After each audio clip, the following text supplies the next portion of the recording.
Fidèles téléspectatrices, fidèles téléspectateurs de l'RTNC au Katanga, c'est un plaisir de savoir que vous êtes branchés sur notre chaîne, votre chaîne, pour en savoir plus dans le cadre de votre magazine économique concret. Je suis sûr que vous êtes en train de vous poser la question, mais ça fait longtemps qu'on a vu, qu'on a suivi cette émission, mais je dois vous dire que déjà, il y avait trop de charges, on avait beaucoup de choses à faire, mais on est de cœur avec vous, nous sommes là pour vous servir. Mais aussi à vous, fidèles followers, c'est un plaisir de savoir que vous êtes branchés sur notre chaîne YouTube Mag Concret pour suivre votre magazine économique concret. C'est le nouveau numéro de l'année 2025, le premier numéro de l'année 2025.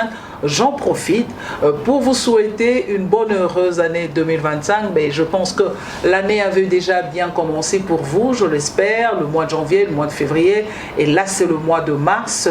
Et aussi honneur aux femmes. Honneur aux femmes, je pense qu'on va y revenir parce que le monde entier a célébré la journée internationale des droits de la femme le 8 mars.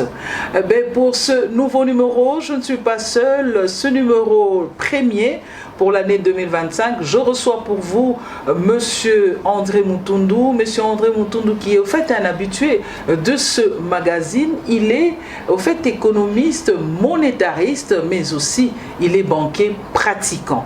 Avec lui, nous allons aborder un sujet important. Monsieur Moutoundou André, bonsoir. Bonsoir madame. Vous allez bien? Oui, ça va. 2025 a bien commencé? Oui, 2025 a très bien commencé.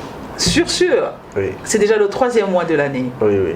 Ça a bien commencé. Ça a bien commencé. Ok. Alors, comme je le disais, vous êtes banquier pratiquant. Et le sujet que nous allons aborder avec vous aujourd'hui, c'est cette situation du franc congolais, la monnaie franc congolais, la dépréciation du franc congolais, cette monnaie congolaise qui souffre. Déjà, j'aimerais vous poser une question.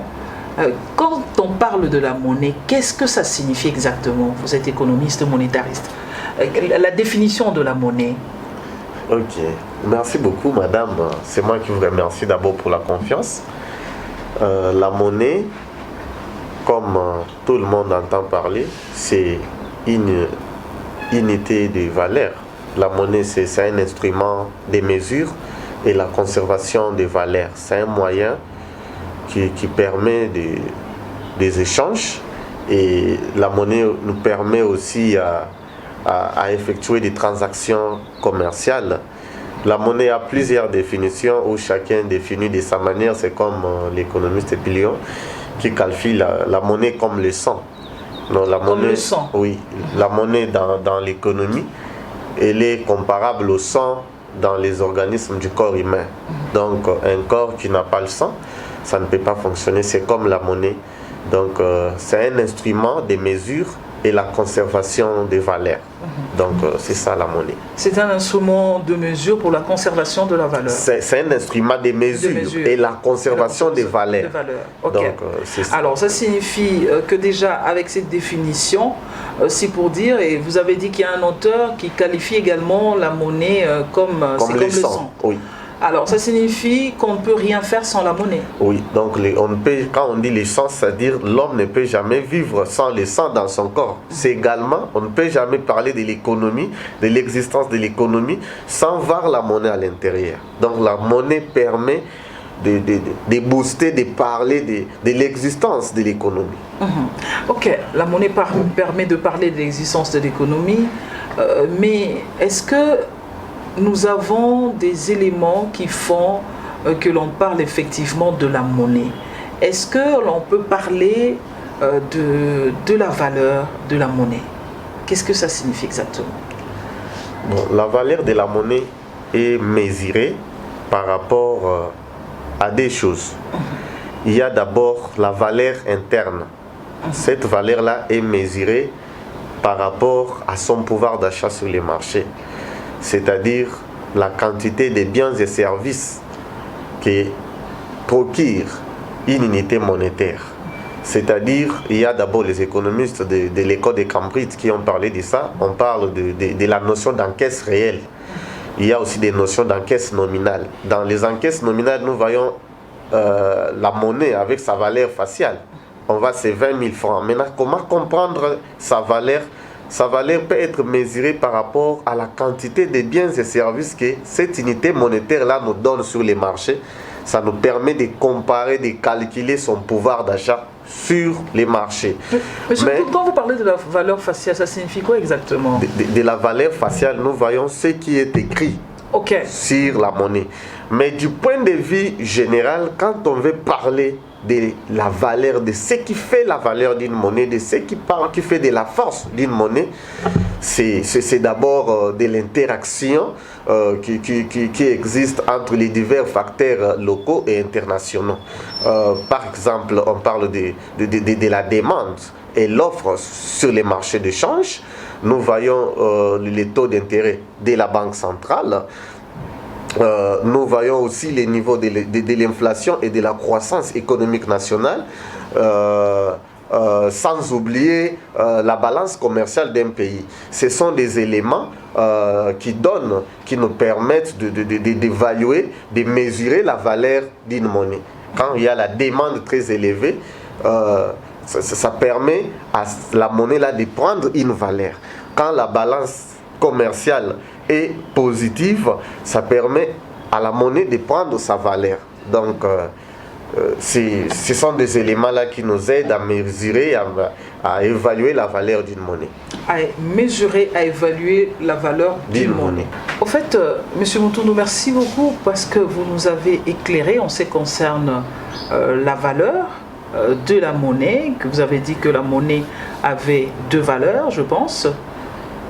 De valeur et que vous avez explicité en ce qui concerne la valeur faciale, et vous nous avez donné, lorsqu'on parle de la valeur faciale, ça signifie, c'est quand on prend par exemple ce billet de 20 000 francs, et comment vous expliquez? J'aimerais vraiment insister là-dessus.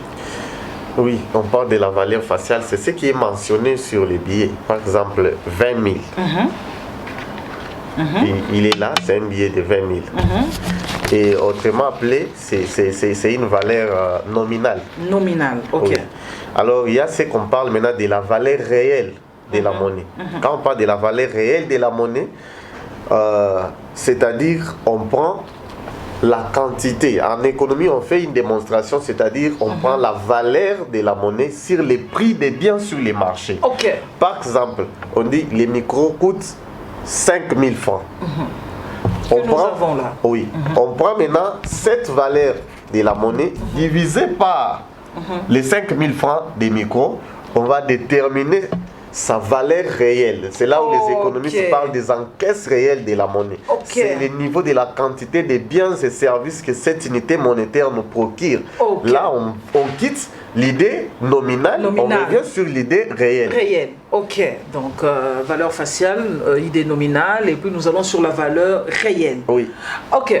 Actuellement, en RDC, fidèles téléspectatrices, fidèles téléspectateurs, je rappelle que nous sommes en train de parler de la monnaie, nous parlons de la dépréciation du franc congolais, mais vu sur l'angle de la monnaie, effectivement. Actuellement, en RDC, M. Moutoundou, le billet qui a la valeur nominale assez élevé, c'est 20 000 francs. Donc, comme on dit, c'est la grosse coupure que nous avons actuellement, suivi de 10 000 francs. Et puis ensuite, nous avons 5 000 francs, nous avons 1 000 francs congolais et puis 500 francs congolais. C'est qui, au fait, les billets que l'on voit en circulation. Est-ce que vous pensez que la RDC a encore besoin, à ce jour, de faire tourner la planche à billets pour qu'on ait d'autres billets? Parce qu'au fait, pourquoi je pose cette question? Quand vous allez aujourd'hui dans les différents distributeurs, puisque vous êtes banquier pratiquant, nous vivons à un système où quand vous arrivez à un distributeur, vous le savez, plusieurs fonctionnaires sont payés en francs congolais. Quand vous y allez, vous trouvez dans un distributeur, vous avez besoin de retirer l'argent, on vous dit qu'il n'y a pas d'argent dans le distributeur. Surtout pas des francs congolais. On vous parle des dollars. Comment vous pouvez expliquer ce phénomène-là en tant que monétariste? Est-ce que c'est fait expressement ou il faudrait qu'il y ait une planche à billets qui doit encore tourner? Non. Ça, c'est une politique monétaire. Hein.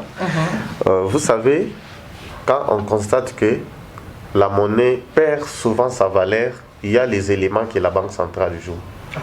la Banque centrale joue d'abord sur la quantité de la masse monétaire en circulation. Quand on parle de la masse monétaire en circulation, on voit la quantité de la monnaie qui circule sur les systèmes économiques. Et quand nous constatons que la monnaie perd à tout moment sa valeur, et on doit faire en sorte que on récupère une partie de la monnaie. Les phénomènes que vous parlez, je ne pense pas que c'est un phénomène qui est répétitif, c'est un phénomène qui se fait périodiquement. Il y a à un certain moment, vous allez constater que les francs congolais circulent à une grande quantité. À un moment donné, vous constatez que les francs congolais ne se laissent pas vraiment voir. Ça, il y a une disparition, oui, en fait. C'est une politique qui consiste à maintenir, à lutter d'abord contre l'inflation, contre la dépréciation, parce que à un moment donné, quand les agences économiques détiennent trop de la liquidité, ça change leur comportement. Si aujourd'hui vous avez 50 000 et demain vous avez 100 000, vous allez voir que le comportement sera changé. La demande sera tellement élevée. À un moment donné, lorsque la production des biens demandés sur les marchés ne correspond pas au niveau de la demande, vous allez voir, toutes choses restant égales par ailleurs, le prix de ces biens-là doit augmenter. Et la monnaie doit perdre sa valeur. Raison pour laquelle, à un moment donné, on cherche à réduire une partie de la quantité de la monnaie en circulation. C'est pour promouvoir la politique d'appréciation ou de la stabilité de la monnaie sur les marchés. Donc ça fait partie des mécanismes de la lutte pour la stabilisation de la monnaie. À ce jour, si on vous pose la question, est-ce que le franc congolais se comporte bien sur le marché? Est-ce que nous pouvons être fiers de parler de notre monnaie, le franc congolais, vu la situation actuelle du pays? Nous avons constaté il y a 3 mois où on observe une stabilité qui n'est pas certaine. La stabilité du franc congolais face à la monnaie étrangère. Oui, qui n'est pas certaine pour les 3 mois passés. Mais si on prend l'historique en termes de 5 ans, la monnaie congolaise n'a pas une stabilité, a toujours un comportement dégradant. Donc c'est la dépréciation à tout moment. On constate que ça déprécie sa valeur à tout moment sur les marchés. Donc dire que non, la monnaie congolaise se comporte bien sur les marchés, je ne pense pas que c'est une bonne hypothèse. Mais on peut dire que si on fait l'étude des 3 derniers mois ou des 2 derniers mois, on constate que le taux est encore à 2800, on constate une stabilité. Par rapport à ce taux-là? Oui. Donc, il y a une stabilité par rapport à cette période, mais parler d'une étude de 5 ans, comme les scientifiques préconisent à faire une étude à partir de 5 ans pour nous permettre d'avoir une bonne taille d'échantillon et nous permettre à faire une bonne analyse et conclure, la monnaie congolaise n'a pas un bon comportement par rapport à dollar qui est la monnaie de référence. La monnaie congolaise, disons, le franc congolais n'a pas un bon comportement par rapport au dollar, par rapport à la monnaie étrangère. Que faut-il faire face à cette situation? Je pense que ce n'est pas un miracle, mais c'est juste la mise en œuvre de certaines politiques qui vont nous aider à maintenir la stabilité de la monnaie. En passant, je vous ai parlé de la gestion, que la Banque centrale veille sur la liquidité que les systèmes bancaires injectent sur les marchés, sur les systèmes économiques. Donc la Banque centrale doit veiller sur la quantité de la monnaie injectée sur les marchés, doit veiller sur la masse monétaire en circulation. Deuxième des choses, nous devons développer la politique de la diversification économique. Quand on développe cette politique de la diversification économique, ça va permettre en sorte qu'on ait qu'est-ce que je peux dire, qu'on ait une stabilité sur les cadres macroéconomiques. Et quand il y a la stabilité sur les cadres macroéconomiques, vous allez voir que ça sera justifié par plusieurs indicateurs économiques. Il y aura la croissance de l'économie nationale, il y aura un ralentissement des formations des prix sur les marchés. On parle de l'inflation, il n'y aura pas vraiment de l'inflation. Et il y aura un bon comportement de la balance commerciale. On parle de la balance commerciale, là nous faisons recours à l'équilibre, l'extérieur. C'est-à-dire, quand on parle de la macroéconomie, nous prenons les 4 principaux indicateurs qui nous aident à évaluer la santé d'une économie. Et lorsqu'il y a la diversification de l'économie, vous allez voir qu'il y aura un équilibre extérieur où la balance commerciale de la RDC aura un comportement positif. Lorsque la balance commerciale a un comportement positif, ça signifie que nous exportons beaucoup, on revient avec les recettes d'exportation, on revient avec les dollars qui vont aider la Banque centrale à renforcer ses réserves de change. Et la Banque centrale aura maintenant une bonne possibilité d'intervenir sur les marchés de change en injectant aussi la liquidité dollar. Donc ça signifie que le tout repose sur la politique qui doit être mise en place régulièrement par la Banque centrale, dans la gestion de la masse monétaire. La gestion de la masse monétaire, il y a aussi la diversification de l'économie nationale par les gouvernements. Parce que quand il y a diversification de l'économie nationale, il y a plusieurs résultats. Il y aura la croissance de l'économie nationale. Il y aura un ralentissement des formations des prix sur les marchés. C'est-à-dire, il n'y aura pas de l'inflation, il n'y aura pas une accélération de l'inflation. Quand on diversifie l'économie, on sous-entend parler de l'augmentation de la production sur les marchés. Or, quand on augmente la production sur les marchés, d'abord, on doit répondre à la consommation locale. Quand on répond à la consommation locale, ça va barrer la route ou ça va créer des effets négatifs sur l'inflation. On ne va pas sur l'importation. On ne va pas beaucoup importer. Ça va réduire les taux d'importation et ça va encourager l'augmentation des taux d'exportation. L'économie, pour mesurer sa bonne santé, nous devons comparer d'abord ces 2 indicateurs, l'importation et l'exportation. Lorsque l'importation devient inférieure à l'exportation, l'économie va bien. Mais lorsque l'exportation devient inférieure à l'importation, l'économie va mal. Ça signifie que nous prenons ce que nous avons comme liquidité au pays pour aller prendre ce que nous avons besoin de consommer à l'extérieur. On part avec l'argent, on revient avec les biens.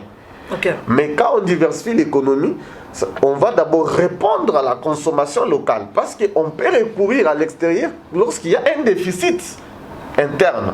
Lorsqu'on demande 10 pains, mais vous avez 7. Ça signifie que les 3, on ira chercher ça ailleurs. Pour aller chercher ailleurs, nous devons prendre ce que nous avons comme la monnaie de référence. La monnaie qui est acceptée sur les marchés internationaux, c'est les dollars. On doit prendre les pains des dollars que nous avons pour aller chercher les pains à l'extérieur. Et nous, on revient avec les pains. Mais lorsqu'il y a augmentation de la production à l'interne, on signifie qu'on va satisfaire notre demande interne et l'excédent de la production, on va aller vendre ça ailleurs. Quand on part vendre ailleurs, on revient avec les dollars au pays pour aider la Banque centrale à renforcer ses réserves de change et intervenir sur les marchés de change. Alors, conséquence, donc ça signifie... avec ça, on peut se dire la diversification des produits et des services, la Banque centrale doit s'impliquer sérieusement en ce qui concerne la masse monétaire. Mais est-ce que on ne peut pas aussi dire aujourd'hui, si le franc congolais souffre effectivement, c'est parce que nous avons l'économie de la RDC est vraiment extravertie. Est-ce que ce n'est pas aussi une des raisons? Parce que cette situation du franc congolais, on y revient chaque année et on en parle chaque fois. Est-ce qu'il n'y a pas aussi ce phénomène-là? C'est de ça que je viens de parler. Oui. Alors, si vous avez expliqué l'importation et l'exportation, oui, d'où le phénomène d'avoir l'économie extravertie, ça nous amène à cette situation d'une dépréciation du franc congolais. Oui. Donc, le franc congolais n'est pas tellement trop demandé sur les marchés. Vous allez voir que si on met des courbes, permettez-moi, vous allez voir que la demande des dollars est très élevée que les francs congolais. Okay. Donc, les agences économiques n'ont pas vraiment de la confiance. Le franc congolais n'existe pas. Le franc congolais. Okay. Même si vous partez dans des banques, vous allez voir que plusieurs épargnes des agences économiques sont à 90 quelques % en dollars. Et en France, c'est dans les 10%. Pourquoi? Parce que tout Congolais sait qu'on n'a pas confiance à cette monnaie. Demain ou après-demain, ça peut se déprécier à tout moment. On peut perdre son pouvoir d'achat à tout moment. Donc, ce qui est nécessaire à faire, c'est d'abord une meilleure coordination des politiques économiques, notamment la politique monétaire et la politique budgétaire. La Banque centrale doit jouer sur la liquidité qu'injectent les systèmes bancaires en circulation. Les gouvernements, ensemble avec la Banque centrale, vont jouer sur la diversification économique ou à son tour doit permettre une stabilité permanente des cadres macroéconomiques, où on doit voir, notamment dans les cadres macroéconomiques, on verra la présence de la croissance de l'économie nationale. Quand il y a présence de l'économie nationale, de la croissance de l'économie nationale, on observera à un ralentissement des formations des prix sur les marchés. Donc il n'y aura pas accélération de l'inflation sur les marchés. Et après cela, on observera aussi un bon résultat sur les soldes commerciaux. Sur le solde commercial, on observera cela. Monsieur Mutundu, est-ce qu'aujourd'hui on peut dire que la Banque centrale est en train de bien faire son travail, ou il y a encore trop de problèmes au niveau de la Banque centrale pour maîtriser notre monnaie, le franc congolais? Parce qu'au fait de l'histoire, à l'époque où le franc congolais avait commencé, c'était une monnaie forte. À l'époque, quand je parle à l'époque, ça signifie nous sommes en 1998, lorsque même les musiciens avaient chanté franc congolais.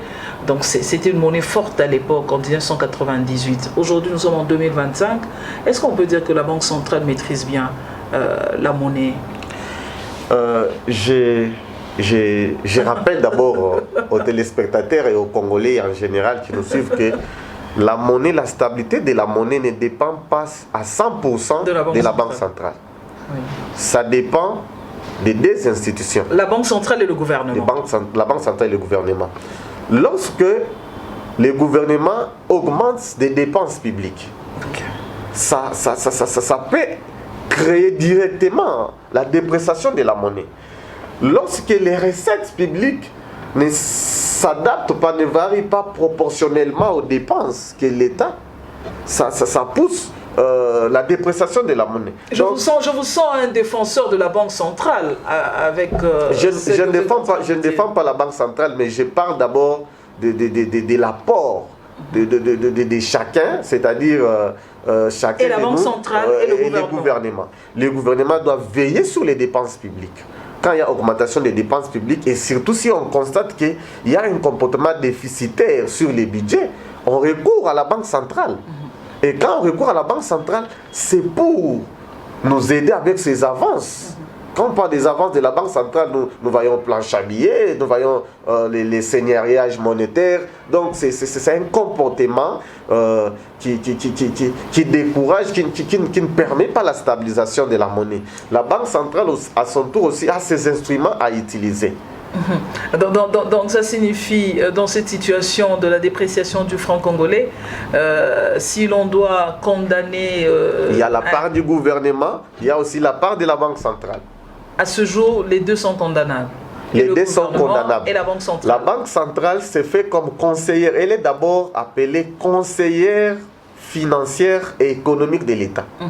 C'est-à-dire... Mais si la conseillère économique et financière de l'État n'est pas écoutée par le gouvernement. Oui, c'est ça. La Banque centrale doit donner des principes, doit donner des orientations. C'est quand on parle des macroéconomistes. Les macroéconomistes ne sont pas là pour prendre des décisions.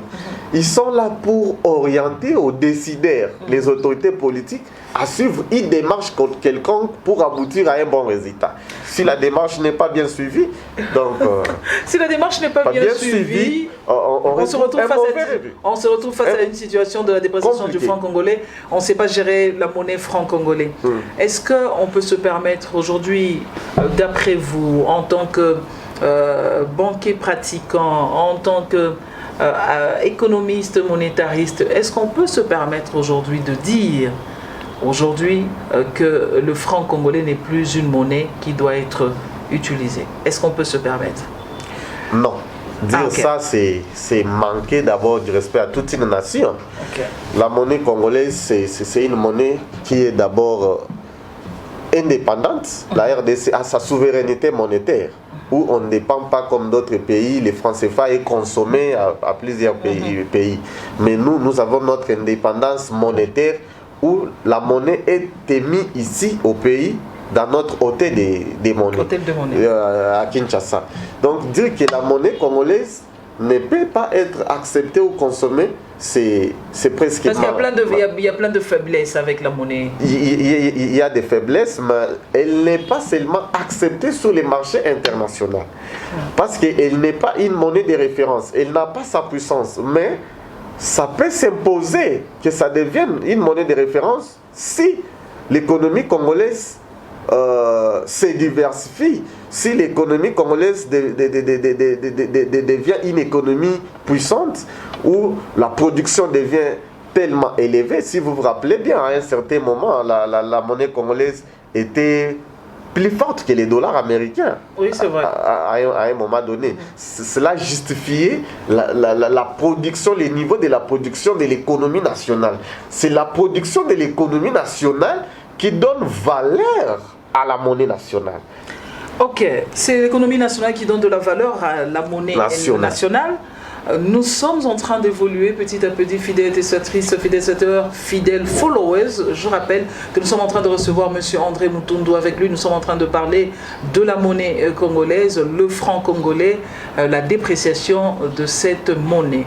Alors, M. Mutundu, depuis un temps, puisque vous avez donné la part de la Banque centrale, la part du gouvernement en ce qui concerne ce problème de la dépréciation du franc congolais. À ce moment, la RDC est en train de vivre une situation de guerre. Il y a une agression et la guerre n'est plus cachée. Et nous avons certains coins du pays qui ne sont plus sous contrôle du gouvernement national. Un point de vue en ce qui concerne la monnaie. Maintenant, comment il faut gérer la monnaie congolaise face à ces coins où on ne sait plus contrôler. Je prends le cas de Goma et de Bukavu. Comment faire? Merci. Ça c'est une question. Un Congolais ne peut pas passer sans parler de ça. La guerre a des effets négatifs sur l'économie. Quand la RDC faisait les rapports de ses exportations, la production de Goma faisait partie. Oui. Mais aujourd'hui, comme Goma et Bukavu sont occupés par les rebelles, ce qui signifie qu'une partie de la richesse est perdue. Si les 100% d'exportation, les 30 revenaient à l'est du pays, ce qui signifie que la RDC a perdu les 30%, revient maintenant avec les 70%. Sur la balance commerciale, on aura un comportement déficitaire du point de vue exportation et importation. Lorsque l'exportation était très élevée, en considérant aussi la production, par exemple des cafés, coton et autres produits qui quittaient l'Est pour aller vendre à l'extérieur du pays, cela n'est pas comptabilisé sur la balance commerciale. Donc on aura un problème. Du point de vue aussi recettes, où on en va à Kinshasa pour aider le gouvernement central à fonctionner, le gouvernement ne reçoit pas ça. Au moment où la définition du projet de la loi des finances avait inclus même les Goma à l'intérieur. Et les dépenses que l'État avait définies avaient aussi projeté. Quand on parle de budget, c'est une projection. C'est une projection. On anticipe, on estime qu'avec ce qu'on gagne d'habitude, si on définit telle dépense, à un certain moment, on peut gagner aussi ces montants pour financer ces dépenses. Et quand on fait ce calcul-là, on fait sur toute l'étendue de la République. Les douanes, toutes les institutions, les départements publics et privés qui produisaient des recettes à l'État, ça ne donne pas. Donc il y a un comportement négatif sur la guerre. La guerre n'est pas un effet apprécié par la population. Donc il y a un effet négatif. C'est un effet tellement négatif. Comment trouver une solution pour le banquier que vous êtes, pour la Banque centrale qui est la conseillère financière de l'État, pour le gouvernement congolais? Comment faire pour contourner cette question? Comment s'y prendre? Là, nous parlons de l'économie. Moi, je pense qu'à cette période, le gouvernement congolais doit tirer une leçon. C'est-à-dire une leçon par rapport à ce qu'on donne d'habitude comme conseil. Comme on se base trop sur les matières premières. Les matières premières, quand on parle, on prend aussi la partie Est, ça fait partie des parties qui produisent vraiment des matières premières. Maintenant, si on espérait à Goma et Bukavu qui nous produisaient par exemple 50% des matières premières de cobalt, aujourd'hui on n'aura pas ça. Alors, ce que moi je peux donner comme conseil, si je me mets à la place de la Banque centrale, je vais parler de la diversification de l'économie nationale sur les plans agriculture. On peut renforcer la production de produits agricoles et d'autres produits non agricoles. Donc, l'agriculture en général.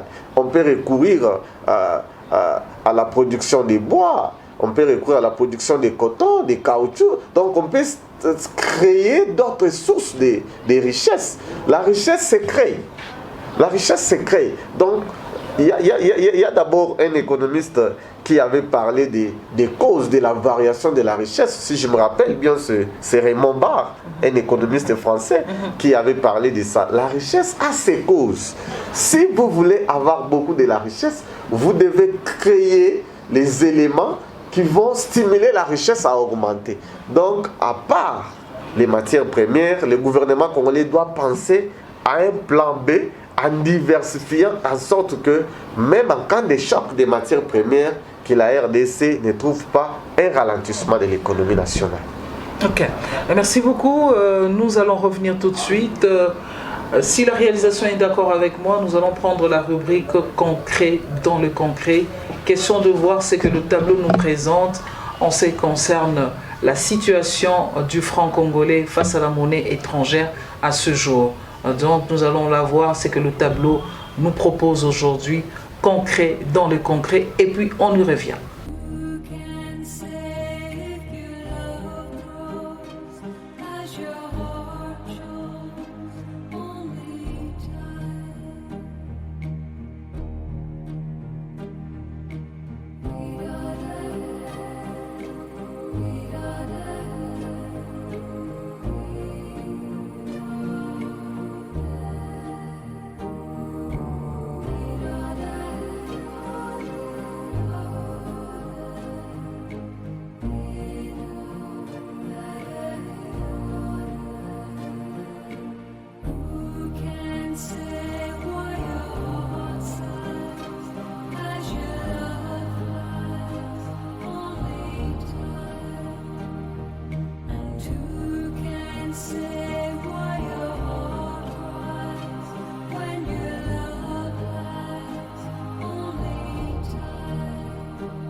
De retour dans ce plateau, nous avons remarqué avec vous comment le franc congolais se comporte actuellement. Nous sommes au mois de mars 2025. Nous venons de vous présenter le tableau. La réalisation vous a montré, ça signifie que le franc congolais, comme M. Mutundu nous l'a dit, ils ont observé que quand même depuis 3 mois, il y a une certaine stabilité du franc congolais face au dollar, mais depuis 5 ans, en tant que scientifique, il nous a bien éclairé, depuis 5 ans, le franc congolais ne se comporte pas bien. Nous rappelons que nous sommes en train de parler justement de ce franc congolais, de notre monnaie, de la monnaie congolaise. Alors, vous allez constater qu'il y a des coupures ici, je pense que vous avez eu le temps de voir, 20 000 francs, 10 000, 5 000, 1000 francs, 500 francs. En fait, c'est pas pour dire que ce sont les seules coupures que nous avons en RDC. En dehors de 500 francs, nous avons également le coupure de 200 francs congolais, de 100 francs congolais et de 50 francs congolais. Monsieur Mutundu, qu'est-ce que vous pouvez dire? Quel conseil prodiguez-vous à la Banque centrale? Parce que depuis un temps, on a des problèmes à la cité. Je pense que les téléspectateurs qui suivent, les téléspectatrices, les followers ne vont pas me contredire. Nous avons un problème. Plusieurs sont en train de refuser aujourd'hui les coupures de 200 francs congolais, des 100 francs congolais, des 50 francs congolais. Quel conseil prodiguez-vous à la Banque centrale? Comment la Banque centrale doit se comporter face à cela? Et aussi à la population qui refuse les coupures, les petites coupures de moins de 500 francs. Qu'est-ce que vous pouvez leur dire? Oui, il y a beaucoup à dire sur ce sujet.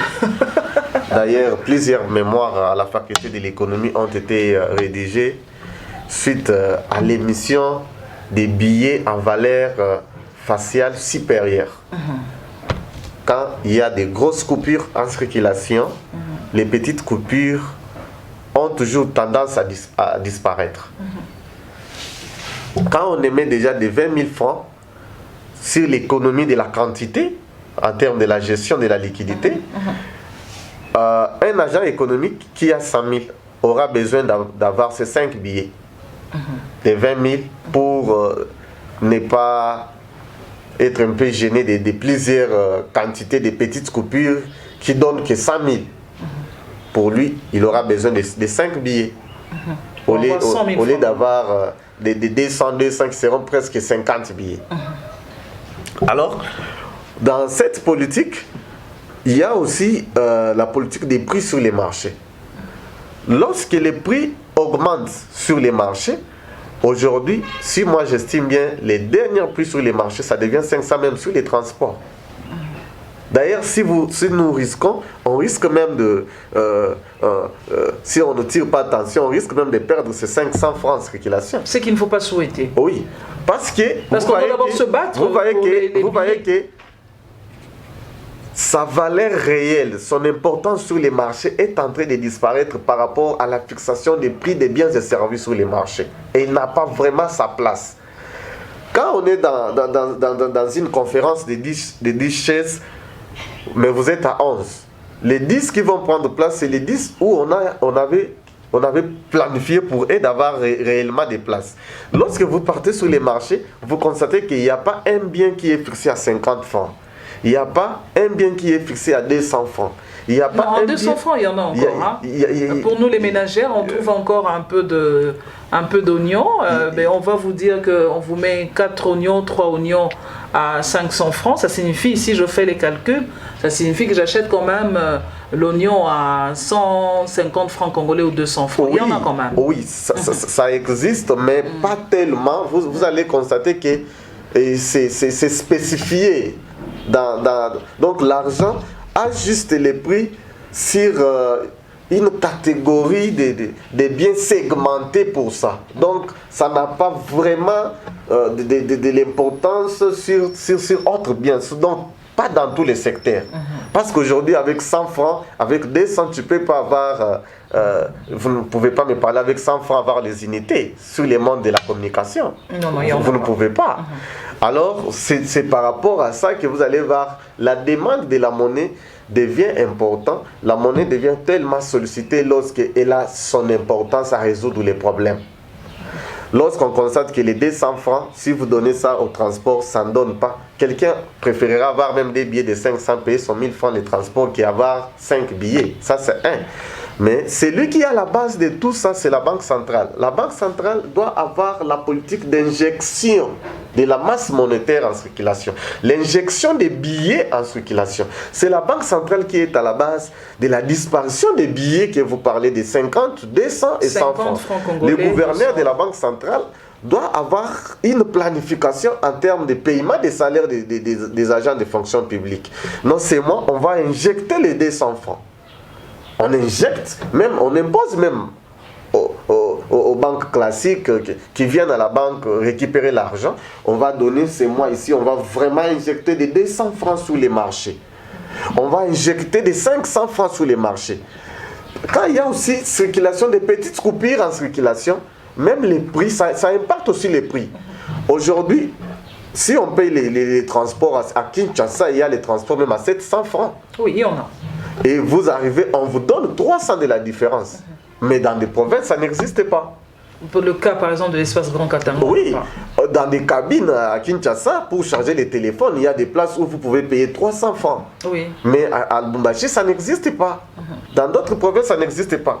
Donc, est-ce qu'on peut conclure, est-ce qu'on peut dire qu'il y a une faiblesse de la Banque centrale au niveau des provinces? Oui, il y a une faiblesse de la Banque centrale au niveau des provinces. Il faut qu'il projette la politique d'injection des coupures sur les marchés. C'est moi, on va injecter des 100 francs, des 200 francs, des 50 francs. Lorsqu'il y a des petites coupures en circulation, ça impacte aussi sur les prix sur les marchés. Quand on constate que je mets les produits à 700 francs, à un moment donné, les gens réclament les 300 francs. Pour faire, vaut mieux mettre directement à 1000 francs pour ne pas avoir des problèmes de petites coupures en circulation. Mais comment aussi on peut amener le même système que l'on vit à Kinshasa, on paye 700 francs quelque part pour amener la batterie, pour déposer la batterie, à être chargée la batterie du téléphone, on paye 300 francs congolais, on peut également amener ça en province. Oui, mais s'il y a maintenant les billets des 200, des 100 francs, ça circule normalement. Donc la Banque centrale doit faire son travail. La Banque centrale va faire son travail parce que ça intervient indirectement sur la fixation des prix, ça influence sur les prix. Okay. Ça influence sur les prix. Malheureusement, nous sommes en train de finir petit à petit ce magazine de ce soir. Je rappelle que c'est le premier magazine de l'année 2025. Eh bien, je vous ai dit avant que l'on commence, bonne heureuse année 2025. Et je pense que l'année avait déjà bien commencé pour vous. On a terminé les mois de janvier et de février. Là, nous sommes au mois de mars. Monsieur Mutundu, nous sommes en train de chuter. Avant votre mot de la fin pour l'émission, qu'est-ce que vous pouvez dire aux femmes? Les femmes qui ont célébré la Journée internationale des droits de la femme le 8 mars, qu'est-ce que vous pouvez dire aux femmes de la RDC? Je souhaite et mois de mars à toutes les femmes du monde en général et particulièrement de la RDC qui sont derrière nos FARDC et les Wazalendo qui sont au front pour défendre l'intégrité du territoire national. J'encourage toutes les jeunes filles et nos mamans de se présenter, de prendre leurs responsabilités, comme on parle de 50-50, de ne pas être complexées dans tous les domaines de la vie. Il faut que les femmes se donnent dans tous les mondes que la planète gère. Il faut que les femmes se retrouvent dans le monde scientifique, il faut que les filles étudient, il faut que les femmes se donnent dans le monde politique. Les femmes aujourd'hui sont devenues des personnes... Que les femmes entrent aussi et que les femmes acceptent aussi d'être recrutées dans l'armée. Oui, les femmes sont devenues des personnes qui trouvent des solutions. Moi, je trouve que les femmes ont droit à la participation de tous les pouvoirs, de toute la séparation des tâches dans la société, parce qu'il n'y a pas une tâche aujourd'hui où on peut dire que la femme n'existe pas, même du côté foot, du côté économie, partout la femme est là. J'appelle toutes les jeunes filles congolaises, j'appelle toutes les femmes congolaises de s'engager et à prendre leurs responsabilités. Les femmes, ça c'est le message de M. Mutundu, mais moi j'ai dit honneur à toutes les femmes, mais je dois dire également aux femmes que la lutte continue, le combat continue. Quand je parle du combat, ce n'est pas le combat entre un homme et une femme. Je parle de ce combat depuis des années pour les droits de la femme. Nous sommes des femmes, ça signifie qu'on doit travailler, compétences, méritocratie, on doit savoir qu'est-ce que nous voulons exactement.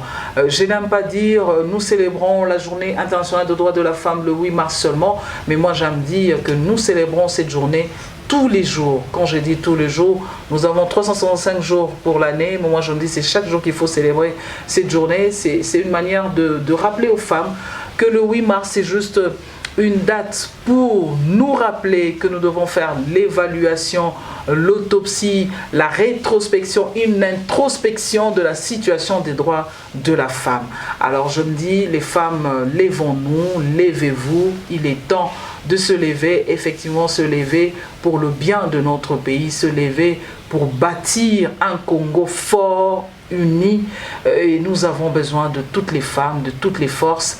Mais aujourd'hui particulièrement, je vais également dire honneur à toutes les femmes qui sont à l'Est, ces femmes fortes à l'Est qui ont subi beaucoup de choses.